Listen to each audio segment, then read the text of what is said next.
مسائل سجدہ سہو۔ چنانچہ سجدہ سہو کیوں مشروع ہوا ہے، اس کا کیا حکم ہے؟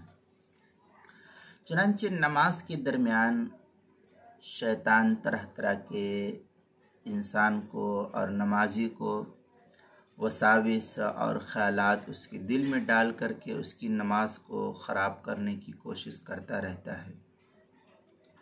اور کبھی انسان ایسا ہوتا ہے کہ نماز سے بالکل غافل ہی ہو جاتا ہے، اور ایسا غافل ہوتا ہے کہ آدمی پھر اس کو کبھی رکعت یاد نہیں رہتی، کبھی تعداد یاد نہیں رہتی، کبھی اٹھنے بیٹھنے کی کیفیت میں کچھ غلطی کر جاتا ہے، اور اس طریقے سے کبھی بے خیالی میں آدمی بہت ساری غلطیوں کو کر بیٹھتا ہے۔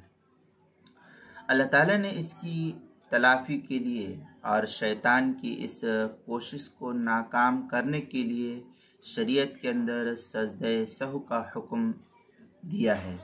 چنانچہ نبی اکرم صلی اللہ علیہ وسلم کا ارشاد گرامی ہے، ان احدکم اذا قام یصلی جاءہ الشیطان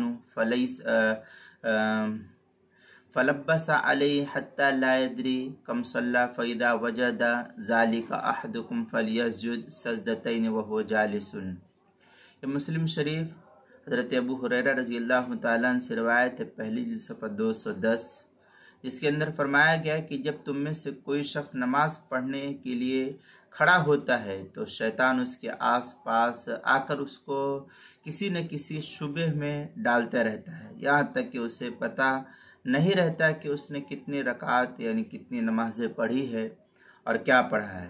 لہذا جب تم میں سے کوئی اس طرح کی بات کو محسوس کرے تو پھر اسے چاہیے کہ بیٹھے بیٹھے 2 سجدہ اور کر لے۔